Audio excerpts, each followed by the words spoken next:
PDF भी कल हम भेजे थे, देखे ही होगी तुम लोग। लेकिन अब छोड़ो, सोचे तुम लोग को नहीं पढ़ना था, हम क्यों बेवजह जबरदस्ती पढ़ाएं। नहीं पढ़ना ही है तुम लोगों को, तो हम बोले छोड़ ही देते हैं, हमें क्या दिक्कत। है कि नहीं जी? अब देखिए, काव्य हेतु जो है और प्रयोजन, यह भी आप समझिए तो एकदम काव्य शास्त्र की शुरुआत का ही चीज है। और हेतु जब शब्द है, हेतु का अर्थ होता है कारण। अर्थात जो काव्य रचा गया था या लिखा जा रहा था, उसका क्या कारण था, किस कारण से जो है सो काव्य लिखे जा रहे थे, काव्य शास्त्र क्यों बने, क्या कारण था। तो वो आपको उसका कारण आपको काव्य हेतु के अंतर्गत मिलेगा। समझ गए? जब आप जो है सो इस पे, कहाँ हम निकल जाते हैं, एक मिनट। जब आप इसमें जाइएगा तो यहाँ भी आपको वही बात देखने को मिलेगा। दोनों पीडीएफ है, ध्यान से देखिएगा। ये ऊपर तो प्रयोजन है, इसमें हेतु अंतिम में मिलेगा।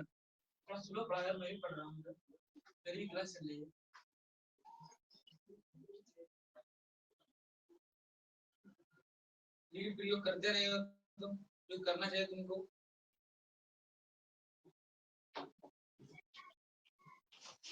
काव्य हेतु का अर्थ होता है काव्य सृजन के अंतर्गत नैसर्गिक कारण। मतलब काव्य सृजन के लिए, मतलब काव्य को जिस प्रकार से हम लोग सृजित करते हैं, मतलब बनाते हैं, गढ़ते हैं, उसके भीतर जो उसके जो कारण क्या होता है, किस कारण से वो होता है ना, तो वही हेतु कहलाता है। इस प्रकार काव्य रचना की निष्पत्ति के प्रेरक उपादान कौन कौन से हैं, इसकी चर्चा काव्य हेतु के अंतर्गत की जाती है। काव्य रचना की निष्पत्ति अर्थात उसको तैयार करने के लिए ना, उसके प्रेरक उपादान, मतलब किस कारण से, किस माध्यम से वो तैयार होता है, कौन कौन से हैं उपादान। उपादान, उपमेय, ये सब शब्द आएंगे, उस पर चर्चा एक दिन हो जाएगी कि ये शब्दों का अर्थ क्या होगा। इसलिए देखिए, काव्य शास्त्र जो है ना, जब पढ़ते हैं तो शब्दकोश होना चाहिए। इसलिए शब्दकोश जो है बहुत काम आता है इसमें, क्योंकि बहुत सारे आपको ऐसे शब्द मिलेंगे जिसका अर्थ ही पता नहीं होगा। तो कोई दिक्कत नहीं है वैसे। जैसे नीचे आपको दिख रहा होगा कहीं, ये बीच में प्रतिभा, अभ्यास है। अब प्रतिभा ही, प्रतिभा तो नाम बहुतों का रखा होता है ना, लेकिन ये नहीं पता होता है कि उसका अर्थ क्या होता है। अभ्यास पता है, प्रैक्टिस है। प्रतिभा मतलब टैलेंट, है कि नहीं? लेकिन अब उस समय आप भूल जाएंगे, तो यही होता है, तो उसके लिए कोई नहीं है। तो काव्य हेतु का अर्थ होता है कारण। हेतु का शब्द का जो अर्थ है वो कारण होता है एक तरह से। और सभी विद्वानों ने इस पर भी अलग अलग अपने अपने मत दिए हैं। आपको दिख रहा होगा कि ऊपर जो श्लोक दिख रहा है वो भामह ने दिया है। भामह से लेकर कवि केशव मिश्र तक इन विषयों पर व्यापक चर्चा की है। संक्षेप में काव्य हेतु पर उठाए गए प्रश्न इस प्रकार है। इसमें प्रश्न उठाया गया है कि काव्य हेतु के क्या क्या प्रश्न है। जैसे शब्दार्थाभिधेये विज्ञाय कृत्य द्विदुपासनाम विलोक्यान्य निबंधन्याश्च कृत्वा काव्य क्रियादरः। शब्द तथा अर्थ का सम्यक ज्ञान करना, काव्य मर्मज्ञों की उपासना करना तथा अन्य रचनाओं का अवलोकन करके काव्य रचना में प्रवृत्त होना चाहिए। कुल मिलाकर अभ्यास ही काव्य रचना का मूल हेतु है। यही नहीं, प्रतिभा को मूल हेतु के रूप में स्वीकृत देते हुए वे कहते हैं काव्यम तु जायते जातु कस्यचित् प्रतिभावतः। तो देखिए, भामह ने जो श्लोक दिया उसमें यही कहा गया है कि काव्य हेतु जो है, काव्य हेतु को बताने के लिए उन्होंने कहा कि काव्य हेतु का सबसे, शब्द तथा अर्थ का सम्यक ज्ञान करना, शब्द तथा अर्थ का सम्यक ज्ञान करना, जो तुमको कहते हैं वो भी भामह ही कहते हैं ना, शब्दार्थो सहितो काव्यम। तो वो तो कहते हैं कि शब्द तथा अर्थ का सम्यक ज्ञान करना, और काव्य मर्मज्ञों की उपासना तथा अन्य रचनाओं का अवलोकन करना। काव्य रचना में प्रवृत्त होना चाहिए। काव्य रचना का मतलब खासियत होना चाहिए ये सब, कि सभी सभी काव्य मर्मज्ञ जितने विद्वान हैं सभी की उपासना करना, और जितनी भी रचनाएं अन्य हैं उन सभी को अवलोकन करना, मतलब सभी को देखना, परखना, और उस हिसाब से जो है सो काव्य में रम जाना। कुल मिलाकर ये कहते हैं कि अभ्यास ही काव्य रचना का मूल हेतु है, स्रोत है, कारण है। ठीक है ना? अभ्यास, तो अभ्यास को वो मानते हैं, लेकिन बाद में एक श्लोक देते हुए वो कहते हैं कि प्रतिभा जो है वो भी मूल हेतु के रूप में आती है। उसको स्वीकृत देते हुए कहते हैं कि काव्यम तो जायते जातु कयश्चित प्रतिभावतः, अर्थात किसी किसी प्रतिभाशाली में कभी कभी स्फुरित होता है। अर्थात कभी-कभी प्रतिभा प्रभावशाली व्यक्ति में प्रतिभा स्वयं ही दिख जाती है। और इस प्रकार से भामह काव्य रचना के 2 हेतुओं की चर्चा करते हैं, अर्थात हेतु के 2 प्रकार हो गए, प्रतिभा और अभ्यास। अब काव्य हेतु संबंध सबसे पहली और चर्चा आचार्य दंडी करते हैं। उनके अनुसार काव्य हेतु निम्न प्रकार से वो श्लोक देते हैं। अब पहले क्या उनसे भामह ने क्या उठाए, प्रश्न उठाए, ठीक है, कि इस प्रकार से होना चाहिए। वो प्रतिभा और अभ्यास को 2 खंड बता देते हैं। फिर उसके दंडी आते हैं। दंडी कहते हैं कि नैसर्गिकी च प्रतिभा श्रुतम च बहु निर्मलम अमन्ना अमन्नदाश्चाभियोगस्याः कारणम काव्य संभव। इस काव्य के माध्यम से दंडी ने यह समझाने की कोशिश की है कि नाना प्रकार के शास्त्रों के ज्ञान तथा काव्य के निरंतर अभ्यास के कारण ईश्वर प्रदत्त नैसर्गिक प्रतिभा काव्य रचना में प्रवृत्त होती है।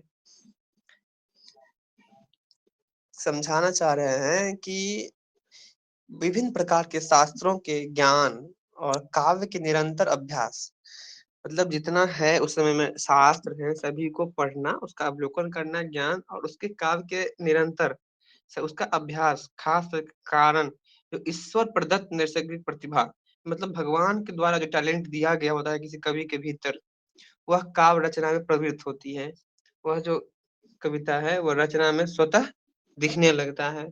काव्य रचना के इच्छुक व्यक्ति को आलस्य का परित्याग करके इसमें प्रवृत्त होना चाहिए। आचार्य कुंतक प्रतिभा को काव्य हेतु के रूप में स्वीकार करता है। अब यहाँ पर दंडी की बात आ रही थी, यहाँ पर आ गया अब कौन, कुंतक। दंडी ने क्या कहा कि ईश्वर प्रदत्त नैसर्गिक प्रतिभा काव्य रचना में प्रवृत्त होती है। यह पंक्ति इनके लिए बहुत महत्वपूर्ण हो जाता है कि विभिन्न प्रकार के शास्त्रों के ज्ञान तथा काव्य के निरंतर अभ्यास के कारण ईश्वर प्रदत्त, ईश्वर के द्वारा दिया हुआ नैसर्गिक प्रतिभा काव्य रचना में प्रवृत्त होती है।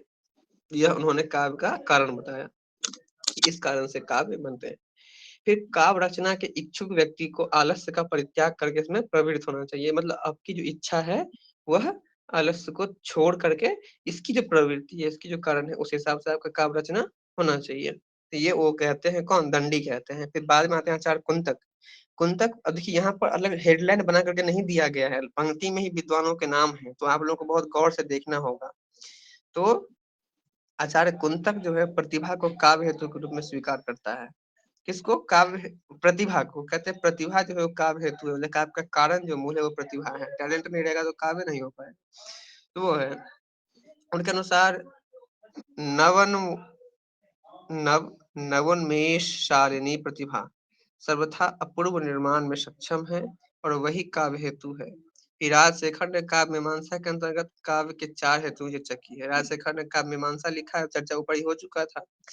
तो किस काल में आते हैं अभी आपसे पूछ देंगे तो कोई बताएंगे नहीं। तो ये सब लिस्ट बनाइए, उसको याद कर लीजिए, कौन से विद्वान कौन से काल में आते हैं, कौन से समय में आते हैं, उनका समय क्या है, कौन सी रचना है, रचना किस समय में प्रकाशित हुई है। ये सब नोट्स आपको तैयार होना चाहिए कभी भी, तब उत्तर लिखने समय आप रिलेट कर पाएंगे कि किसके बाद कौन आए हैं। और यही नहीं, ये अभी से तैयार कर लेंगे तो आपको एंट्रेंस परीक्षा में काम आएगा, आगे की तैयारी करने में। किसी परीक्षा में बैठिएगा, नेट में बैठिएगा, एमए वाले में बैठिएगा, तो यही सब पूछता है कि पहले कौन हुए, कुंतक बड़ा था कि राजशेखर बड़ा था, मम्मट था कि भामह था, समय क्या है। चारों का ग्रंथ का नाम दे देगा, जैसे काव्य मीमांसा हो गया, नाट्य शास्त्र हो गया, है ना। तो इस प्रकार से दे देगा 4 गो नाम, बोलेगा कि ABCD BCDA, ऐसे ऑप्शन दे देगा, अर्थात क्रम से सजाए, मतलब कौन सा पहले है कौन सा बाद में है। आप फंस जाएंगे क्योंकि आपको उसके रचनाकार का नाम नहीं पता रहेगा, रचनाकार का समय पता नहीं रहेगा, तो कहाँ से आप उसको कर पाएंगे। इतना ऐसे क्वेश्चन पूछता है, तो ये भी तैयार करना होगा अभी से। इसलिए मैं बार बार कहता हूँ कि ये सब तैयार कर लीजिए। फिर आज से 4 हेतु मानते हैं, प्रतिभा, व्युत्पन्नता, समाधि और अभ्यास। प्रतिभा और अभ्यास के साथ ही इन्होंने 2 और नए हेतुओं की बात कहा, और व्युत्पन्नता और समाधि। आचार्य मम्मट जो है काव्य की चर्चा करते हुए बताते हैं, मम्मट शक्ति, निपुणता, लोक शास्त्र, काव्यापक वीक्षणा, काव्यज्ञ, शिक्षाभ्यास इति हेतु दुभ्वे दुभ्वे, अर्थात शक्ति मतलब प्रतिभा, निपुणता तथा अभ्यास ये काव्य के 3 हेतु हैं। मतलब मम्मट 3 हेतु मानते हैं, ठीक है, कारण मानते हैं। परवर्ती आचार्यों में भोज आते हैं। भोज मतलब आप लोग देख, मतलब अंतिम पढ़े थे ना भोज का। आचार्य भोज, अग्नि पुराणकार, मतलब अग्नि पुराण का जो रचनाकार थे वो, कविराज विश्वनाथ, पंडित राज जगन्नाथ आदि सभी विद्वान जो हैं काव्य हेतु के अंतर्गत इन्हीं 3 तत्वों की चर्चा करते हैं जो मम्मट ने किया है।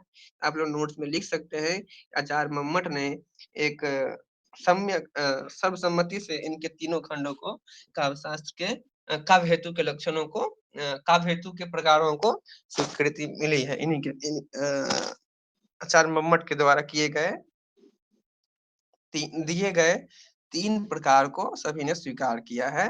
भोज ने, जो अग्नि पुराण के रचनाकार थे वो, कविराज विश्वनाथ, जगन्नाथ, सभी ने जो है उसको इसी तीनों तत्वों की चर्चा करते हैं हमेशा, तो उन्होंने स्वीकार किया।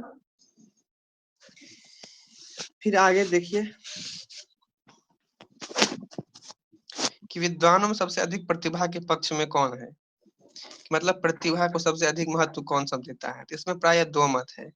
प्रथम के अनुसार केवल प्रतिभा ही काव्य हेतु के रूप में प्रतिष्ठित है। कुछ विद्वान जो मानते हैं कि केवल प्रतिभा ही है जो काव्य का कारण है, लेकिन वही एकमात्र काव्य रचना को प्रेरित करने वाली दृष्टि है। दूसरे मत के काव्य जो है वो प्रतिभा ही केवल काव्य तो नहीं है, अन्य तत्व यथा व्युत्पन्ना तथा अव्यास, मतलब ये दोनों जो है इसको भी रचना के लिए आवश्यकता पड़ती है, वह मानते हैं।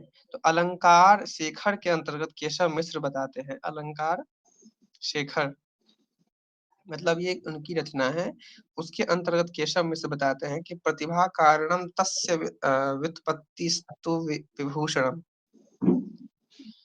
फिर उन्हीं का अगली पंक्ति है कि विश्वोत्पत्ति कृत अभ्यास काव्यस्त्रेषा व्यवस्थिति, अर्थात प्रतिभा क्या है, अर्थात कहने का तात्पर्य यह है कि काव्य हेतुओं में प्रतिभा का स्थान सर्वोपरि है। स्वाभाविक सी बात है, प्रतिभा बहुत ही, उसका स्थान सबसे बड़ा है, लेकिन वास्तव में प्रतिभा क्या है, इस संबंध में आचार्यों में बहुत सारे मतभेद है। मैं पहले ही कहा था कि प्रतिभा का तो हम समझते हैं कि टैलेंट है, लेकिन उसके अर्थ में भी सभी का मतभेद है। प्रतिभा के संबंध में विद्वान ने इस प्रकार के लक्षणों का निर्देश दिया है। अब वामन, आनंदवर्धन, भट्टतोत, राजशेखर सभी ने जो है प्रतिभा को लेकर के क्या किया है, अपने अपने मत दिए हैं कि प्रतिभा वास्तव में क्या है। काव्य हेतु का तो प्रथम खंड है, मान लिए प्रथम प्रकार है क्या, प्रतिभा है, फिर व्युत्पन्ना है, व्युत्पन्नता, और तीसरा है अभ्यास, जो मम्मट ने माना है। तो प्रतिभा पर विवाद है, व्युत्पन्नता पर है, फिर अभ्यास है, ठीक है ना, तीनों को अच्छे से समझाया गया है। देखिए मैं पहले ही कहा था कि काव्य शास्त्र जो है पढ़ने के लिए बहुत ही बारीकी से जानना पड़ेगा। देखिए कितने नीचे उतर, मतलब कितनी गहराई में हम चले गए हैं कि सबसे पहले काव्य शास्त्र पर है, उसके कालखंड पर है, अब उसमें भी कालखंड में भी जो है सो अलग अलग लक्षण पढ़े, अलग अलग विद्वानों को पढ़े। अब हम लोग काव्य हेतु पर आए हैं, अर्थात काव्य के क्या कारण रहे हैं, उसके फिर अलग अलग मत है कि नहीं, फिर अलग अलग विद्वान हैं, अलग अलग विद्वानों के द्वारा हेतु के बारे में बताया गया है, उसके अलग अलग प्रकार बताए गए हैं। ये अंत में मम्मट जो है सो बहुत अधिक सिद्ध होते हैं। उसके बाद मम्मट जो है सो प्रतिभा, व्युत्पन्नता, और इस पर उस प्रतिभा पर भी बहुत सारा विवाद है, और उस विवादों को जो है यहाँ पर बताया गया है। कितनी गहराई में उतर गए हम लोग, है कि नहीं। तो इसी प्रकार जो है तो एकत्रित ध्यान रहेगा, रोज पढ़िएगा सुनिएगा, तब जो है समझ में भी आएगा। तो प्रतिभा क्या है, काव्य हेतुओं में प्रतिभा का स्थान सर्वोपरि है। तो उसको जो है सो वामन ने क्या कहा, वामन के अनुसार यह जन्म जन्मांतर से संचित संस्कार विशेष है, और रुद्रट भी इसी तत्व को स्वीकार करते हैं। कहते हैं कि जन्म जन्मांतर से संचित संस्कार विशेष है क्या, काव्य हेतु, नहीं सॉरी प्रतिभा। प्रतिभा प्रतिभा क्या है, जन मतलब कितने पीढ़ी से, कितने जन्म जन्मांतर से जो है संचित, मतलब एकत्रित किया हुआ जो संस्कार है, जो कल्चर है, उसका जो विशेष है वही प्रतिभा है, वही टैलेंट है, ठीक ना। कहते हैं ना कि हमारी यह पारंपरिक वस्तु है, यही बात तो कुल मिलाकर के कह रहे हैं। और रुद्रट जो है वही वामन की बातों को रुद्रट भी मानते हैं। फिर आते हैं आनंदवर्धन।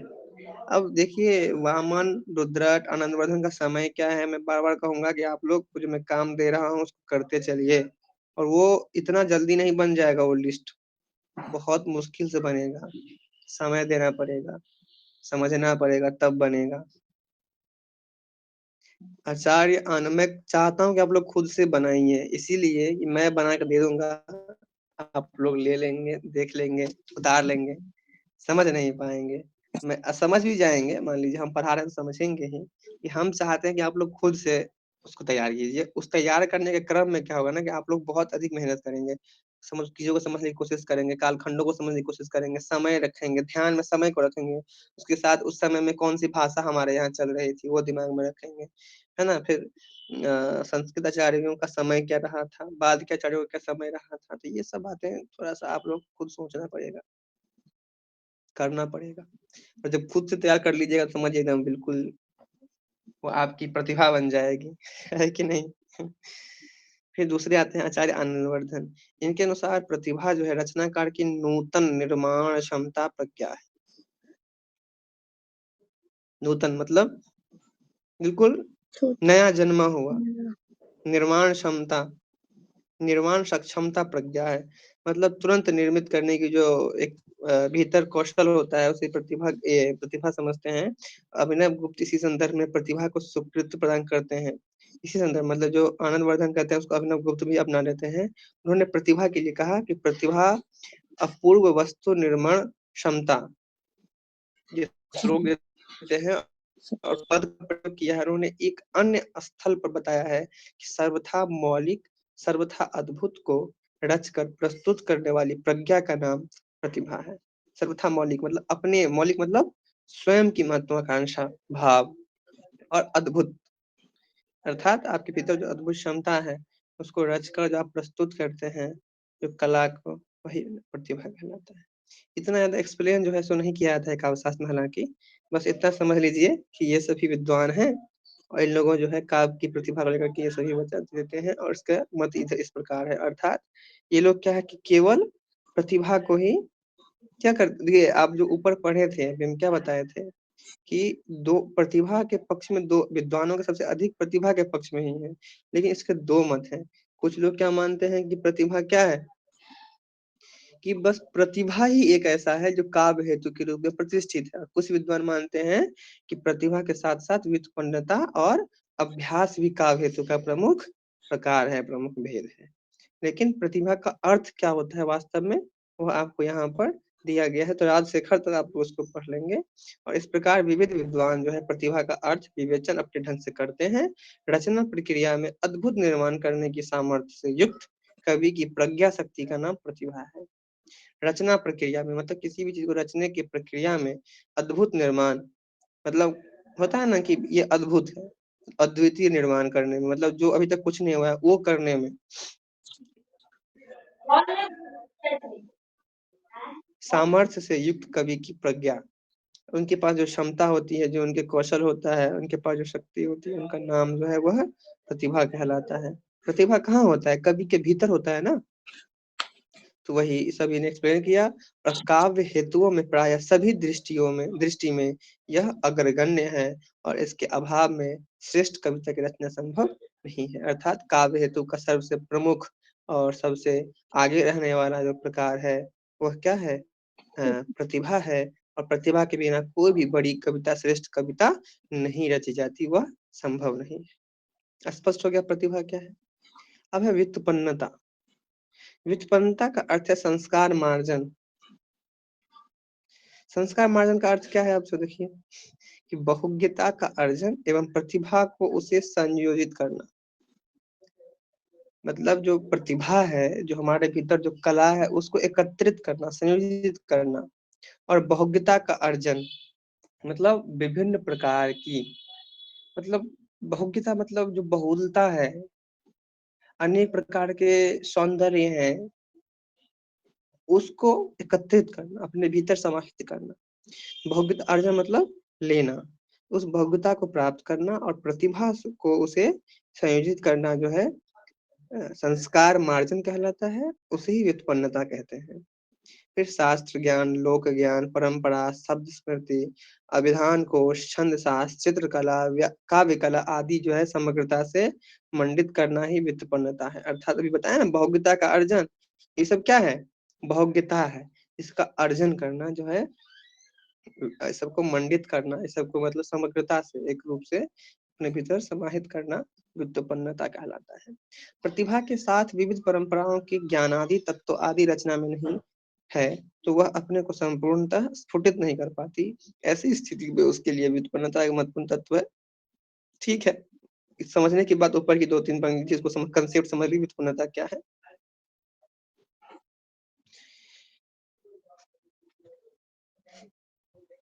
व्युत्पन्नता को भी अनेक प्रकार से परिभाषित किया है, ठीक ना। जैसे काव्य प्रतिभा में था, वैसे ही व्युत्पन्नता में भी है। राजशेखर आते हैं, राजशेखर ने अपने पूर्ववर्ती मतों का इस संदर्भ में उल्लेख करते हैं और कहते हैं कि भोग्यता ही व्युत्पन्नता है। भोग्यता मतलब बताया ना कि विभिन्न ज्ञान, वही क्या है, व्युत्पन्नता है। उनके अनुसार कवि का उचित अनुचित का विवेक ही भोग्यता है। वो कहते हैं कवि जिस चीज को उचित अनुचित समझता है वही क्या है, भोग्यता है। और वही भोग्यता क्या कहलाता है, व्युत्पन्नता। परंपरा में मंगल जैसे आचार्य भी हैं, मंगल वो आचार्य हैं जो व्युत्पन्नता को सर्वश्रेष्ठ तत्व मानते हैं, किंतु यह मत किसी को स्वीकार नहीं है कि सर्वश्रेष्ठ तत्व क्या है, का प्रतिभा है कि नहीं। लेकिन ये कहते हैं कि नहीं, व्युत्पन्नता सर्वश्रेष्ठ है, लेकिन भले इसको कोई मानता नहीं है। तो ये हो गया। अभ्यास क्या है, काव्य हेतु के रूप में अभ्यास को तीसरे स्तर पर रखा गया है। प्रकार की दृष्टि से प्राय सभी विद्वानों ने की रही है, सभी मानते हैं कि अभ्यास रचना प्रक्रिया में एक आवश्यक तत्व है, किंतु प्रमुखता की दृष्टि से यह सर्वोपरि नहीं है। बहुत ही आवश्यक तत्व है अभ्यास, लेकिन जब प्रमुखता की बात आती है तो यह सर्वोपरि नहीं होता है। वह क्या है, प्रतिभा ही है। प्राय सभी आचार्यों के अनुसार कवि के लिए शास्त्रादि के निरंतर अध्ययन के साथ नित्यशा अभ्यास उसकी व्युत्पन्नता तथा प्रतिभा को तीक्ष्ण बनाता है। निरंतर अभ्यास द्वारा संप्रेषण धार्मिकता तथा कला रचना की अपूर्णता में एक नवीन दृष्टि उत्पन्न होती है। इस प्रकार काव्य रचना निरंतर अभ्यास एक आवश्यक हेतु बना गया है। आवश्यक हेतु क्यों माना गया है वो बताया गया है कि सर्वोपरि नहीं है। तो पढ़िएगा आप लोग एक बार, मैं तो एक्सप्लेन कर ही रहा हूँ जो महत्वपूर्ण है, वैसे आप लोग ऊपर रीड करिएगा एक बार एक लाइन से। फिर आचार्य दंडी ने यहाँ तक क्या डाला है, यदि काव्य प्रतिभा नहीं है तो भी श्रम पूर्वक सरस्वती की निरंतर उपासना करता हुआ कवि उनके अनुग्रह का अधिकारी हो जाया करता है।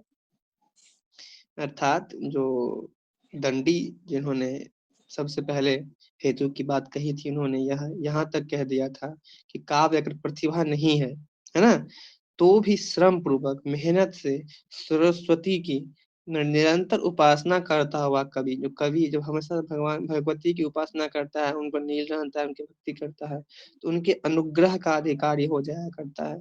अर्थात श्लोक के का तात्पर्य समझाते हुए कहते हैं, प्रतिभा, अभ्यास एवं व्युत्पन्नता काव्य रचना के 3 हेतु हैं और तीनों की परिपूर्णता के बिना श्रेष्ठ कविता का स्फुरन संभव नहीं है। अर्थात इन तीनों कारणों से कोई भी कविता श्रेष्ठ बनती है। तो काव्य हेतु जो है मूल रूप से यही तक था। फिर काव्य आत्मा क्या है, तो काव्य की आत्मा, तो उस पर भी सभी ने अपने अपने मत दिए हैं, ठीक ना। तो इसको भी आप लोग जो है पढ़ सकते हैं।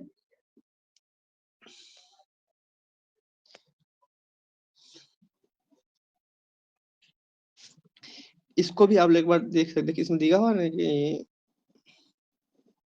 काव्य हेतु से क्या तात्पर्य है, फिर रुद्र कुंज तक जो है सो किस किस को मानते हैं, शक्ति व्युत्पत्ति और अभ्यास को मानते हैं, फिर वामन किस किस को मानते हैं, बहुत लंबा चौड़ा मानते हैं, 6-7 शब्दों को मानते हैं वो। फिर उसके बाद जो है सो शक्ति और प्रतिभा क्या है, उस पर सभी के मत क्या है। शक्ति या प्रतिभा एक ही बात है, तो नीचे जो है सो दिया गया है, देखिए यहाँ पर अलग अलग करके दिया हुआ है, तो आप उसी चीज को यहाँ भी पढ़ सकते हैं। वही बात यहाँ भी दिया हुआ है, दोनों किताबों में जो दिया था मैं उसको दे दिया था उनको।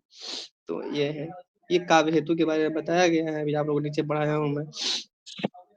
उस पीडीएफ में नीचे सबसे लास्ट में काव्य हेतु, इसमें पहले ही काव्य हेतु है, तो ये आप लोग ध्यान रखिएगा। तो प्रतिभा को बताया गया है। उसके बाद जो है प्रतिभा को बताते हुए दंडी है, फिर नीचे देखिए दंडी प्रतिभा का मतलब तो माना है, पर इसके अभाव में भी शास्त्र ज्ञान अभ्यास के द्वारा कभी कभी काव्य रचना की स्वीकृति नहीं कर ली है। किंतु आनंद वर्धन का अनुसार यह स्थिति कभी रूप में संभव नहीं है, शक्ति के बिना यथार्थ काव्य को करना संभव। वही वाद विवाद चला था वो है, ये व्युत्पत्ति। हाँ, शक्ति और प्रतिभा था। उसके बाद फिर वो व्युत्पत्ति था, जिसको व्युत्पन्नता कहते हैं, वही व्युत्पत्ति है। व्युत्पत्ति और व्युत्पन्नता एक ही है, बदलाइएगा नहीं आप लोग, ठीक ना। और फिर अभ्यास है, तो ये उसको फिर यहाँ बताया गया है, देखिए व्युत्पत्ति को, फिर अभ्यास को बताया गया, अंतिम में फिर निष्कर्ष बताया गया, ठीक। इस निष्कर्ष आप लोग पढ़ेंगे, बाद में फिर अंतिम में आप लोग काव्य पठन पढ़ेंगे। तो अभी आप लोग क्या करेंगे, उस वाले से भी काव्य हेतु पढ़ेंगे, इस वाले से भी काव्य हेतु पढ़ेंगे, 5 पेज में है, तो इसको आप रीड कर लेंगे एक बार, ठीक है, दोनों को। और दोनों को मिला करके जहां से आपको अच्छा लगे लाइन, तो वन लाइनर करके आप लोग नोट्स भी बना लेंगे काव्य हेतु का आज। तो काव्य लक्षण काव्य हेतु तक का नोट आप लोग कंप्लीट कर लेंगे। समझ में नोट्स बनाइएगा ना, पढ़िएगा, तो समझ में हो सकता है दोबारा नहीं आए कहीं कहीं, तो उसको आप लोग कर लीजिएगा ये सब।